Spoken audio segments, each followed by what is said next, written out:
Want to share with you a very beautiful and powerful verse in the Tao Te Ching. It's verse 45. And the lines are, true perfection seems imperfect, yet it is perfectly itself.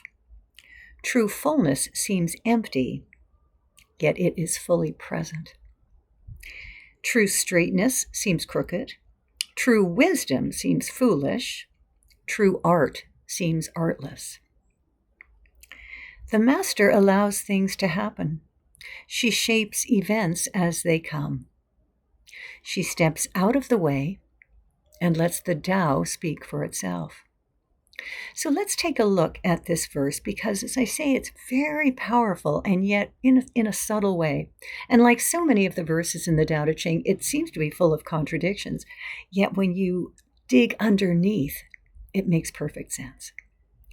So true perfection seems imperfect, yet it is perfectly itself. Now, how many times throughout the course of a day do you feel dissatisfied? Do you feel something didn't go right? Do you wish it had gone a different way? Or do you worry that something in the future will go a way that you don't like? So it's almost like we are wired to think of things as already imperfect. Like, it's never as good as I want it to be. It always could be better. There's this sense of never-ending dissatisfaction. And if you notice some of your thoughts, some point in time, whether you're thinking of something within yourself or something in your life, you may notice that there's just this underlying current of dissatisfaction. But this line, true perfection seems imperfect, yet it is perfectly itself. Isn't that interesting? True perfection seems imperfect. So all these things that we're so dissatisfied with, that we think could be so much better, that we wish would be so much better, it's like that's just our own belief system that things aren't perfect. It's our belief system that things cannot be perfect. I mean, perfection could be staring us in the face, but we're not going to see it because the lens through which we look at life is that of things aren't perfect. Things could always be better. Things could always be improved. But this is such a deep line. True perfection seems imperfect. Sure, maybe things could be better, whatever better is. Who says things, who sets the standard for better? Who writes that book? This is the best. This is perfection. Well, we all have our different ideas. We all have our different standards. But once again, our standards are usually something that's beyond achievement. We're always reaching for something that we're never actually going to achieve or find or create. So true perfection seems imperfect. It's like, you know what? Things are actually perfect right now. It's just our viewpoint that makes them seem imperfect. True perfection seems imperfect, yet it is perfectly itself. This moment in time, this moment right here, right now, what stops it from being perfect? The thoughts in our mind. The only place imperfection lives is in our interpretation of what we call reality.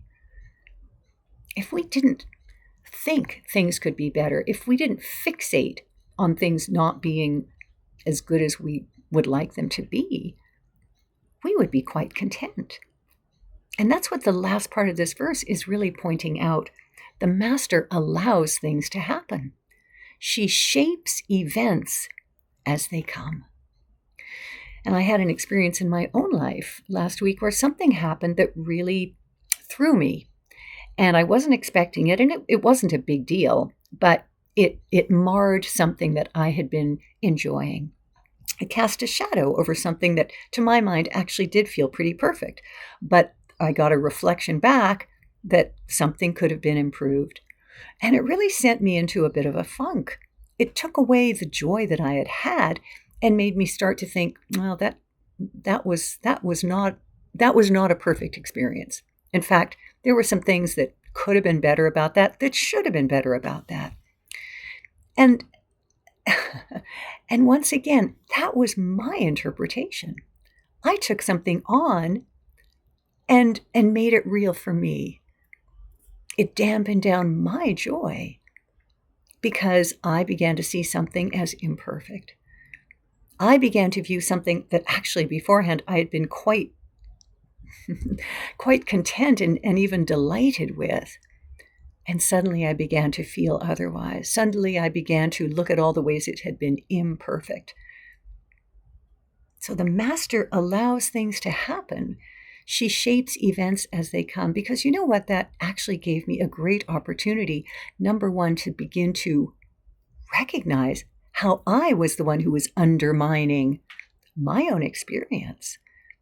Nobody was making me do that. I stepped into that belief system that something wasn't perfect, that something should have been better. So when I recognized that this was all my doing, again, nobody was imposing anything on me. I was just suddenly looking through an experience through a different lens, through a lens of dissatisfaction. And when I realized that, it actually gave me a beautiful opportunity, because then I could work with myself.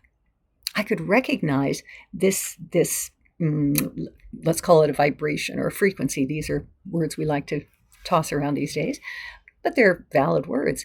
I had taken myself from a place of joy and delight and contentment into a less comfortable, lower, and actually demeaning place. It was demeaning an experience that really I had seen as perfect. I had experienced as perfect in all of its nuances. There was no sense of dissatisfaction. And suddenly, when I recognized how I was buying into a belief system that something should have been better, I was diminishing my own experience. So the master allows things to happen. We don't try and wrestle things into the shape we believe they should be.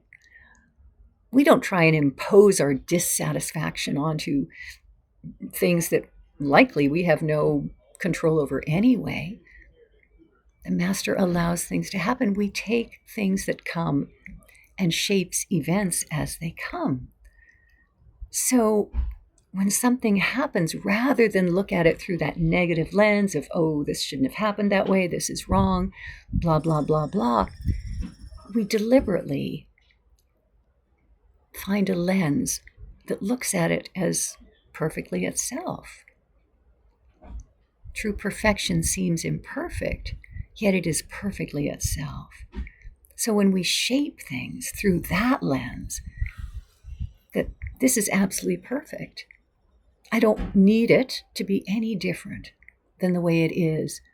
I can find my sense of contentment and satisfaction. Doesn't mean maybe I won't do something a little differently, maybe in the next moment or next time this happens or whatever. But it means I don't argue with the way things are or have been. I shape them. I shape them through a lens that views them as perfectly themselves, with nothing that needs to be improved. Maybe the next time I'll do something a little differently, I'll tweak this, whatever it is. But I don't look at it through a lens of dissatisfaction. I look at it through a lens of, well, that's good to know. I'm glad I saw that. And that's how I took that experience last week.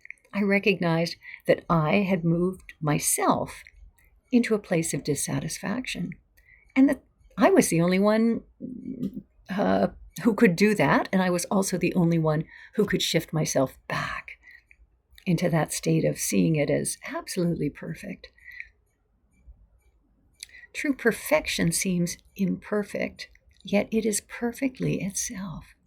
So what would it be like if we took every experience in our lives and looked at it through this lens of being perfectly itself, and we allow it to shape us in that in that direction so that we are flowing with a current of positivity, a current of acceptance, a current of kindness, a current of delight.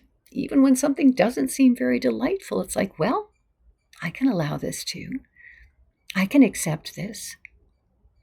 I can let this be part of my world. I don't need to reject it. And when we do that, we actually do flow with life. She steps out of the way.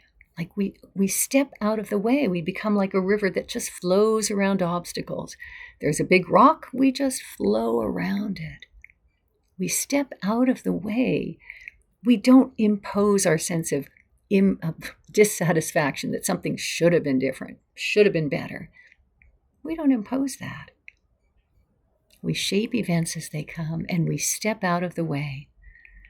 And we let the Tao speak for itself. And the Tao, in a way, is this great river of life that is a benevolent force when we work with it, when we flow with it, when we shape events so that they are always a force of good, whether it means we change something a little bit, or whether it is perfect and we suddenly recognize the perfection. But we don't fight, we don't struggle, we don't impose our own sense of dissatisfaction and this shouldn't be like that. True perfection seems imperfect, yet it is perfectly itself. So explore your life from that perspective today. When you notice you're in that place of dissatisfaction, take a step back. Wait a minute. How can I work with this? How can I allow things to happen? The master allows things, she shapes events, she allows things to happen. She shapes events as they come. How can I shape this into a way that actually is perfect?